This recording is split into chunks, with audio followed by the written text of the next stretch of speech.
Este es el podcast Espigando. Estás a punto de escuchar palabra que transforma vidas y llena corazones. Qué bueno poder volver a interactuar con ustedes a través de estos podcasts Espigando, hoy con un nuevo capítulo, con un nuevo episodio. En el anterior estuvimos platicando acerca de los sucesos cuando se abrieron los sepulcros, se explicaron las bases bíblicas y todo lo que corresponde. Y hoy pues tenemos un tema interesantísimo. Mi nombre es Gerson Méndez, pero quiero que mi compañera de fórmula acá en Espigando, Wendy Ardón, pues nos presente el tema de este actual episodio, que estamos ya en la edición número 16. Hola Gerson, hola a todos. Pues hoy estamos, el martes pasado hablamos de Jesús en la cruz entregando el Espíritu. ¿Qué pasó cuando Él murió? ¿Verdad? Al morir Él, hay un terremoto, se abren los sepulcros, muchos santos vuelven a la vida y dice que se quedan en un lugar, esperan a que Jesús resucite. Entonces, estamos en ese escenario. Tenemos a Jesús en la cruz, todavía colgado en el madero, ya entregó el Espíritu, perdón, en el cementerio, ¿verdad? Que en ese tiempo era diferente al concepto que hoy tenemos de un cementerio, pero en esas cuevas en donde habían enterrado a santos que habían muerto en su momento, se les abrieron los sepulcros y volvieron a la vida. Tenemos cantidad de santos que volvieron a la vida y que están esperando la resurrección de Jesús. Todavía nadie los ha visto, no se le aparecieron a nadie en la Santa Ciudad.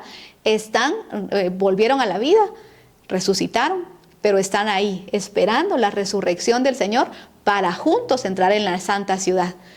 Ahorita Jesús está en el madero y hoy vamos a hablar cuando bajan al Señor del madero, lo que pasa en el escenario tierra, Jesús siendo sepultado, y lo que pasa en el escenario celestial, que es Jesús yendo a juicio. Y es que muchos pues se preguntarán, ya luego de que Jesús pues entrega el Espíritu, los sucesos que pasan, como que se abrieron los sepulcros, hablemos del cuerpo de Jesús. ¿Cómo fue que aconteció de que el cuerpo de Jesús fue sepultado, donde la Biblia dice que fue sepultado? Pero antes de esto, ¿qué era lo que correspondía, Wendy? Por ejemplo, el cuerpo de Jesús, ¿dónde debió haber sido sepultado? ¿O cómo empiezan a pasar todos estos sucesos para lo que actualmente conocemos y lo que está en la Biblia? Bueno, aquí hay detalles muy importantes y son estos detalles en donde nos gustaría tener un pizarrón. Y como ven, ahorita estamos estrenando modalidad. Poco a poco vamos a ir teniendo quizá pantallas y nos hace falta un pizarrón porque hay detalles importantes. Por ejemplo, cuando se crucificaba a alguien, no siempre se les quebraban las piernas. A veces se dejaban ahí desangrar. Como hemos hablado, en la cruz no morían desangrados, sino morían de asfixia, ¿verdad? Pero a Jesús le interesaba derramar toda la sangre. Entonces Él dejó que se derramara toda la sangre antes de entregar el Espíritu. Pero dice, les quiero leer un pasaje que está en Juan 19:31. Dice que los judíos, por cuanto era la preparación de la Pascua, dice la versión Valera, y que esta frase a nosotros nos causó un revuelto porque yo no entendía por qué decía la preparación de la Pascua, si la Pascua la habían comido la noche anterior. ¿Se recuerdan? La noche anterior dice que los discípulos le preguntaron a Jesús, ¿en dónde comeremos la Pascua? Y Él les dijo, van a ver a un joven con un cántaro, síganlo, cuando lleguen a la casa le dicen al papá, el maestro pregunta en dónde vamos a preparar la Pascua, en dónde vamos a comer. Y eso va a haber sido maravilloso porque significa que Dios le habló antes al padre de esa casa, al padre de familia, y le dijo, prepárame la mesa y me preparas la Pascua porque aquí va a comer mi hijo con sus discípulos. Y ese hombre, cuando le llegan a preguntar, creo que fue Pedro y Juan, cuando llegan y le dicen, dice el maestro que dónde vamos a comer la Pascua, él dice, sí, ahí está el aposento alto, ahí van a comer la Pascua, todo está listo, díganle al maestro que lo esperamos. Y eso fue precioso, fue sobrenatural, hubo una intervención divina. Pero ellos comieron la Pascua esa noche. Después de comer la Pascua, que fue el 14 de Nisan, el Señor dice que tomó el pan. Son dos acontecimientos completamente distintos, porque ahí Él establece por primera vez la Santa Cena, o como le dice el apóstol Pablo, la Cena del Señor. Ahí partió el pan, tomó el vino y le dio a sus discípulos. Después se fue al Getsemaní. Ya hemos hablado de eso. Oró 3 horas con sus apóstoles. O bueno, él oró y los demás se durmieron, ¿verdad? Pero él pidió esa oración de angustia, de muerte, 3 horas, porque no quería participar de la copa que contenía nuestra maldad, el pecado. Pero al final participa de ella. Y después dice que vienen los sacerdotes con los soldados romanos y apresan a Jesús. Se lo llevan al pretorio, empieza el maltrato a Jesús y muy temprano en la mañana se lo llevan a Pilatos. Al final todos conocemos la historia, termina en la cruz. A las 3 de la tarde entrega el Espíritu. Pero aquí dice que ya estaban colgados en las cruces los 3 y que por cuanto era la preparación de la Pascua, a fin de que los cuerpos no quedasen en la cruz en el día de reposo, ya a ver un paréntesis, y dice, pues aquel día de reposo era de gran solemnidad. Entender eso, Gerson, es el versículo que nos ayuda a entender que Jesús no murió un viernes ni resucitó un domingo. Porque nos está diciendo aquí, esta preparación de la Pascua, en realidad el original no dice la preparación de la Pascua, sino habla del día siguiente a la Pascua, que empezaba a las 6 de la tarde. Jesús entrega el Espíritu a las 3 de la tarde. Y a las 6 de la tarde empezaba el día 15, porque la Pascua es el día 14 de Nisan o de Aviv, que es lo mismo. El día 15 empezaba a las 6 de la tarde. Por ahí en el libro tenemos un cuadrito en donde están los días desde el miércoles hasta el domingo, en nuestro calendario gregoriano y en el calendario judío, que es diferente. El judío es de 6 a 6, el nuestro es de 12 a 12, ¿verdad? En el calendario judío, el día de gran solemnidad era el 15. Ese día era un gran Shabbat, le llamaban los judíos. Un sábado grande, sábado mayor, sábado de gran solemnidad. Hay varias formas de llamarlo, así le llamaban ellos. Y empezaba a las 6 de la tarde de ese día. Y ahí ya no podían ellos hacer nada. Pero yo quiero resaltar esto porque sin importar qué día cayera la Pascua, Gerson, la Pascua podía caer miércoles. Si la Pascua cayó miércoles, el día siguiente, que era 15, era jueves. Pero para ellos era un gran Shabbat, sin importar si era sábado o no. Era un gran Shabbat, día de gran solemnidad. Entonces a las 6 de la tarde ya no podían hacer nada. Por eso dice que los sacerdotes le fueron a decir a Pilato, por favor, quiébrale las piernas para que dé tiempo de bajar esos cuerpos. Y que así ya después empecemos el sábado, porque si no, no podían hacer nada. Y ellos no querían que los cuerpos se quedaran ahí en un día de gran solemnidad, que era el 15 de Nisan o 15 de Aviv. No era sábado, porque cuando empezamos a ver los acontecimientos, que los vamos a ir viendo en estos días, entendemos que en el calendario no era día sábado, pero para ellos era gran Shabbat, era día de gran solemnidad. Entonces, al Señor no hubo necesidad de quebrarle las piernas, primero porque estaba escrito que no se iba a quebrar ninguno de sus huesos, segundo porque Él ya había entregado el Espíritu y lo que hacen es traspasarlo. Pero eran ya las 3 de la tarde. Y lo que tenían que hacer era bajar esos cuerpos y lanzarlos. Había un valle, Gerson, que se llamaba el Valle de Hinnom. Yo no me he metido a estudiar este valle todavía. Me lo acaba de platicar un apóstol. Y estoy por estudiarlo, estoy por ver ese valle. Pero parece ser que es la profecía, la palabra que Jesús dijo, donde el gusano no muere. Había una inferencia a ese valle y parece ser que para los judíos era muy común, ellos entendieron muy bien esa palabra porque había un valle en donde todo el tiempo había llamas y cuando alguien moría en un madero, moría como un maldito, era lanzado a ese valle. Ahí se los dejo para los estudiosos de la palabra, estudiemos ese valle. Lo que sabemos es que no les daban una sepultura digna porque estaban muriendo como malditos. Entonces el Señor hubiera tenido que ser sepultado como un maldito. Pero dice la Biblia que Él tuvo una bendición y que del cuerpo de Él lo pidieron 2 personas, Gerson, que yo siempre he dicho, a mí me caían mal estos 2, hasta que entendí que tenían una misión. Tenían un propósito. Tenían un propósito, porque el cuerpo de Jesús no se lo hubieran dado a Pedro. ¿Se imagina que Pedro llegara con Pilatos y le dijera, me das el cuerpo de mi maestro? Yo creo que también lo hubieran crucificado a él, pero... Corrían peligro. Corrían peligro. Y una de las cosas es que lo platicábamos fuera del podcast y fuera de imágenes y audio. de que lo que le correspondía a Jesús era ir a ese lugar, a ese valle. Lo que podemos trasladar ahora con esas fosas comunes o Sí, algo esos parecido. lugares, o por ejemplo, no es lo mismo, pero los lugares donde actualmente, por ejemplo, sepultan a los que mueren como XX, ¿verdad? Ajá. O que realmente los aíslan o los ubican en un lugar específico. Quiero considerar, por lo que usted dice, Wendy, que a Jesús le correspondía ir ahí, porque había muerto como un maldito, al igual que los malhechores. Pero aquí viene lo que usted resalta, el propósito de José de Arimatea y también Y Nicodemo. y Nicodemo. Dice la Biblia que ellos eran dos discípulos, Gerson, ellos eran muy encumbrados en el ámbito judío. Pertenecían al Sanedrín, era gente respetada entre los sacerdotes.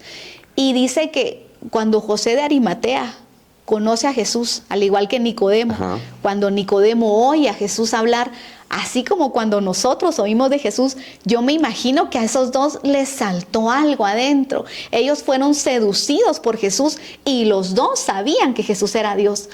Nicodemo le dice, no pueden venir esas palabras de nadie que no venga de arriba. O sea, Nicodemo entendió, este hombre que tengo enfrente es Dios, es el Verbo hecho carne, Él es Dios.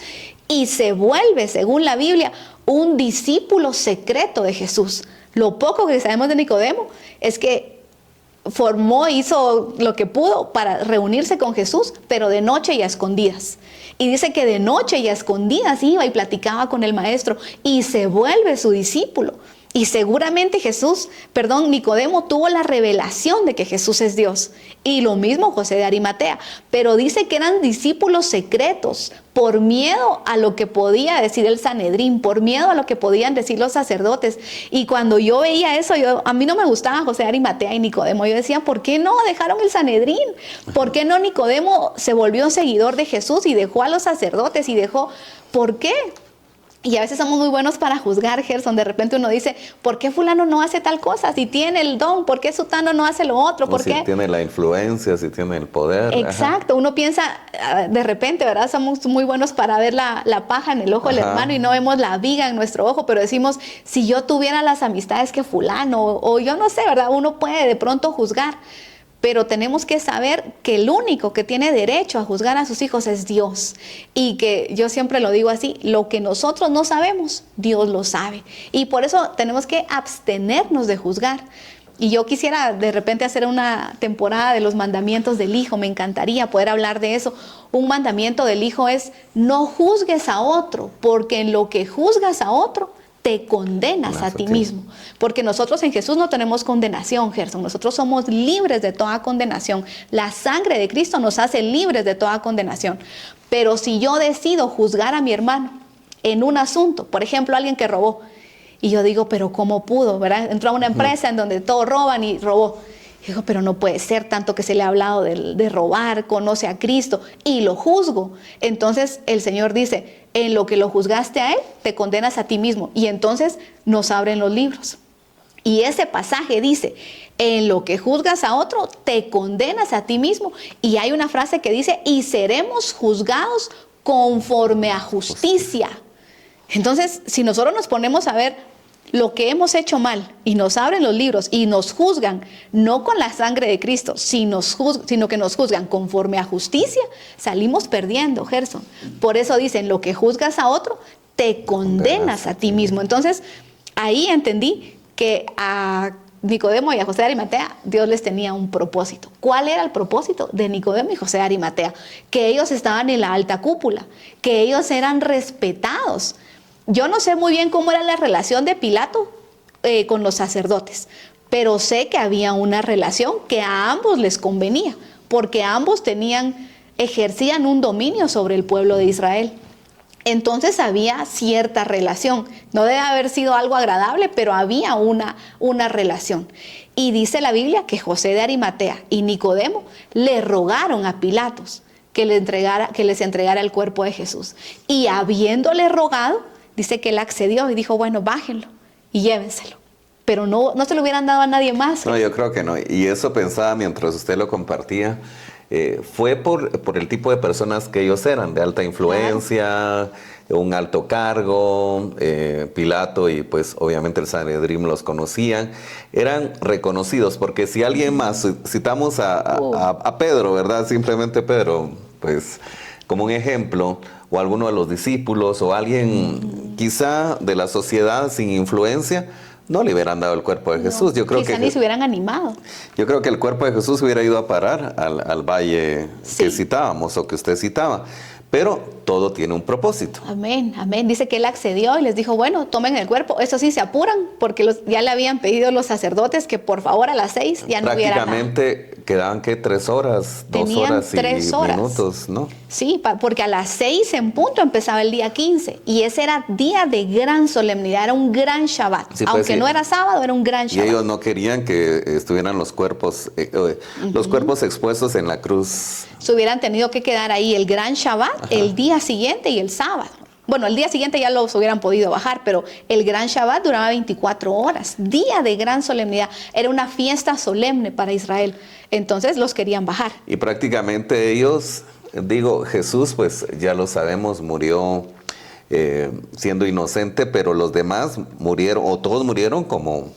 Como malditos. Pues. El mismo Jesús murió como un maldito. Entonces ellos no querían que se expusieran esos cuerpos malditos en un día tan solemne para ellos. Claro, a ellos les interesaba que los bajaran inmediatamente. Por eso a los otros 2 les quebraron las piernas. Ahí fue cuando los terminaron de matar.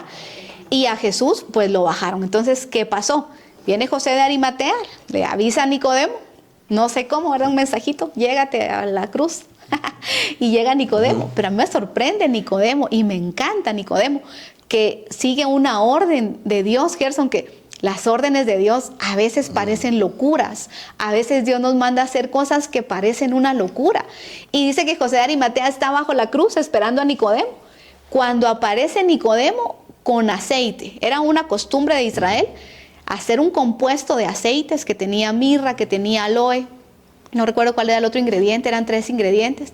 Y dice que los untaban sobre el cuerpo. Después lo envolvían en una sábana nueva y ya lo sepultaban.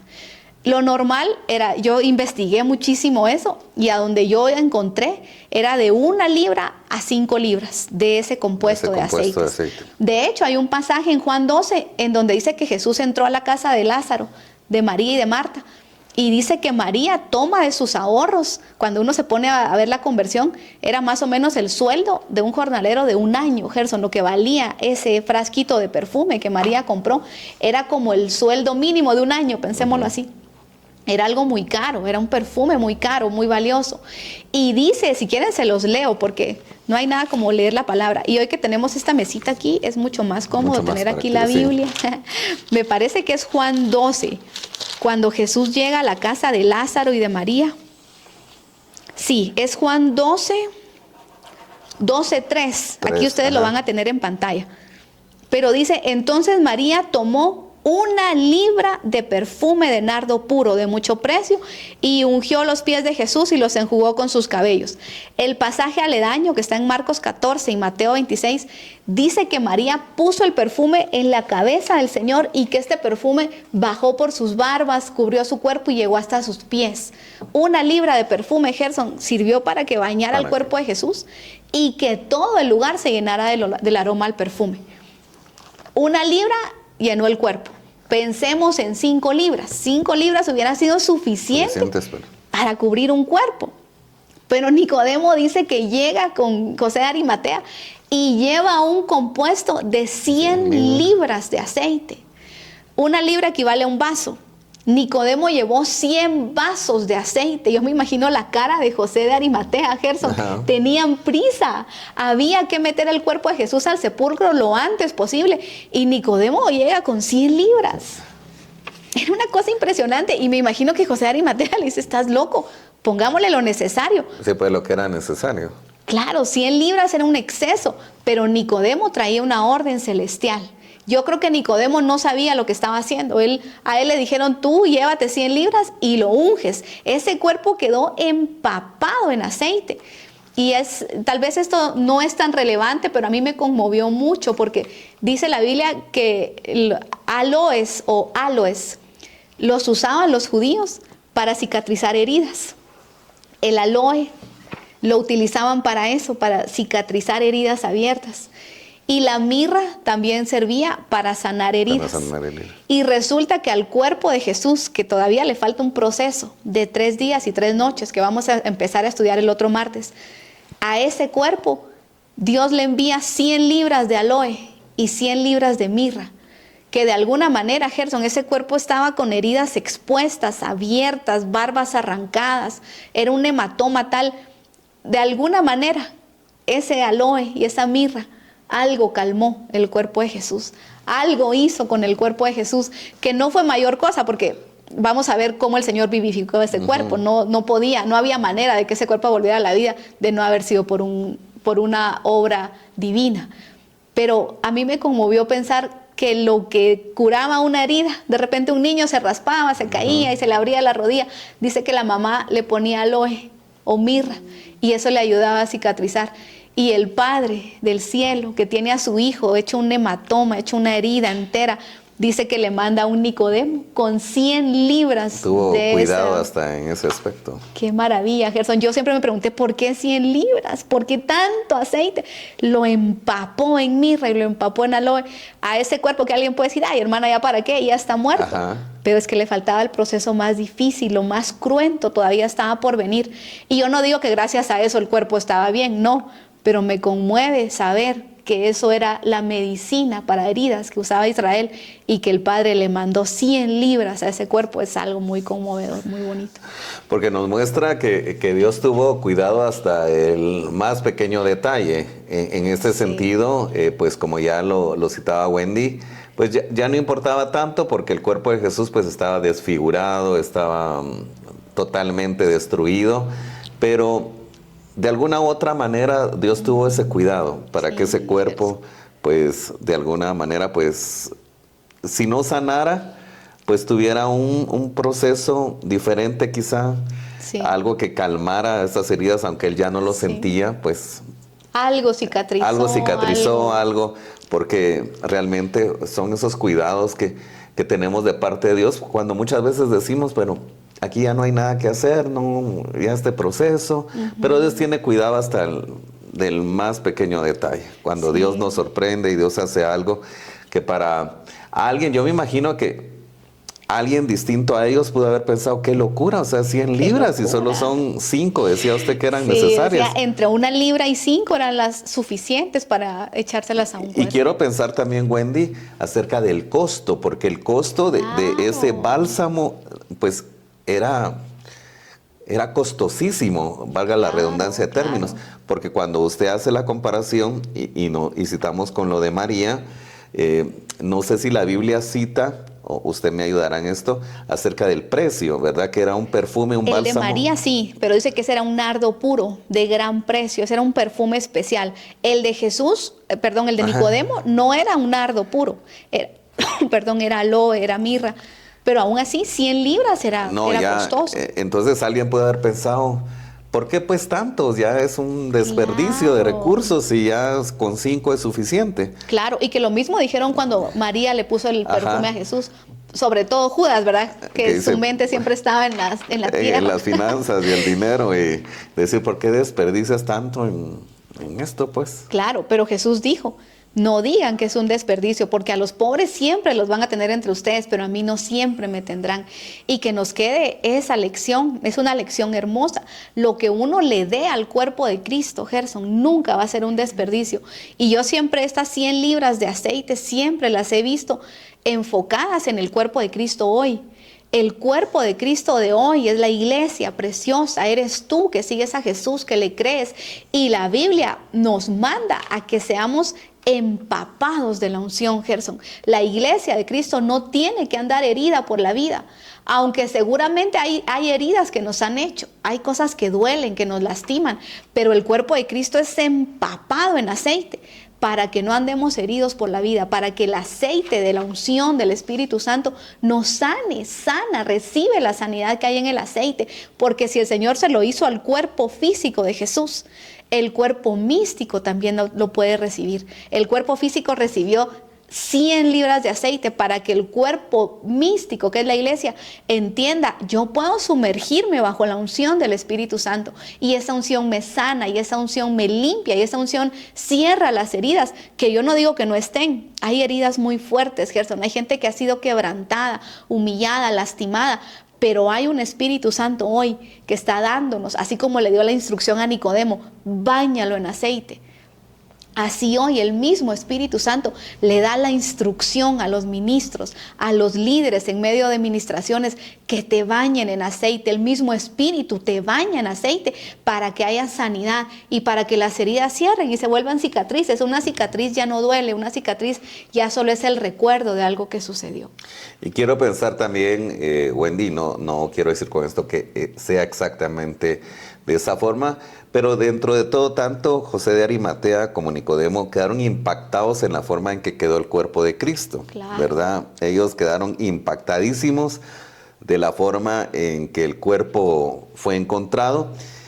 Y quiero también hacer una referencia en esto de que quizá dijeron, bueno, con esta cantidad de bálsamo, que sabemos que el cuerpo tiene una descomposición normal y, claro, y de días, tal vez para que el cuerpo de Cristo se vea mejor, ¿no? Tal vez lo pudieron haber pensado en ese sentido, ¿verdad? Claro, ya que cuando uno le toca enterrar a un familiar, siempre se trata de ponerle la mejor ropa, que no Pues se tal vez vea algo tan así mal. pudieran haber pensado. Eso es común, ¿verdad? En la familia, cuando alguien muere, tratar de componerlo un poco. Seguramente lo pasaron por agua primero, porque estaba bañado en sangre. Seguramente hubo primero un lavado del cuerpo y luego lo ungieron. Dice una profecía que con los ricos sería llamada su sepultura. Y José de Arimatea tenía un sepulcro nuevo que estaba en medio del lado pudiente porque eso de Israel. también hay que citarlo, porque el sepulcro donde, valga la redundancia, donde fue colocado el cuerpo de Jesucristo, era un sepulcro privado. Era nuevo, era con los ricos de Israel, porque ahí se cumplió una profecía más, ¿verdad? Con los ricos será llamada su sepultura. Y ahí fue, en el sepulcro de José, un sepulcro nuevo, un sepulcro con los ricos de Israel. Ahí fue donde colocaron el cuerpo, antes de las 6 de la tarde del día 15, porque el día 15 empezó y ahí ya nadie podía hacer absolutamente nada más. Yo no sé si tanto Nicodemo, porque eran discípulos, como usted dice, de la secreta. Que lo dice la Biblia. Les voy a leer el pasaje porque dice que eran discípulos en secreto. Juan 19, 38. Dice, después de todo esto, José de Arimatea, que era discípulo de Jesús, pero secretamente, por miedo a los judíos, rogó a Pilatos. Entonces, ahí está en la palabra, era discípulo secreto. Lo mismo Nicodemo. De la secreta, totalmente. Sí. Pero yo no sé si ellos tuvieron la revelación de la resurrección de Jesucristo, aunque quiero pensar que sí, porque escucharon mucha palabra. Quizá dentro de ellos también pudieron haber pensado, cuando resucite Jesucristo, que su cuerpo esté bueno, mejor. El cuerpo tenía que ser reducido a las cenizas. Ese cuerpo que estaban llenando de aceite tenía que ser reducido a las cenizas. O sea que ese cuerpo no iba a resucitar. De hecho, fue un nuevo cuerpo. Claro. Pero sí, seguramente hubo... Tal vez ellos dentro de lo que pensaban, tal vez algo así pudo haber sucedido, o simplemente era lo que decíamos. Querían que el cuerpo de Jesús se preservara unos días de mejor manera. Yo creo, Gerson, que lo que prevaleció ahí fue una orden divina a a Nicodemo. A él le dieron una orden: prepárate el compuesto, 100 libras de aceite. Y él pudo haber pensado, qué locura, pero él siguió la orden divina. Sí, quizá pudieron pensar lo que estamos nosotros hablando, quizá no, pero lo que prevaleció fue la orden divina. Quiero que unjas el cuerpo con 100 libras de aceite. Que parecía una locura, y fue una locura. No, y yo creo que los que están alrededor de ellos pudieron haber pensado, no, que esto es una locura, 100 libras. ¡Qué locura! Nunca sucedió, nunca pasó con alguien, considero, pero con el cuerpo de Jesús sí, aunque pues ya lo hemos citado, lo importante era lo que estaba por venir, lo que estaba por suceder. La muerte de Jesús es importantísima porque nos da esa salvación, esa redención. Pero la resurrección definitivamente es el momento glorioso. Claro, el que cree que Jesús murió y resucitó, ese es el que se salva. Nuestra fe es que Él murió y que el Padre, según Romanos 10, lo levantó de las partes más bajas de la tierra y lo resucitó. Este cuerpo, creo que por tiempo nos vamos a quedar aquí, pero este cuerpo fue sepultado, entró al sepulcro de José de Arimatea, le pusieron una roca y cerraron el sepulcro. Eso es el escenario tierra.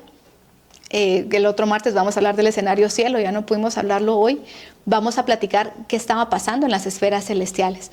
Aquí, Gerson, empezaba a decaer la fe de los discípulos. ¿Por qué? Porque muchos no habían entendido que él tenía que morir y tenía que resucitar.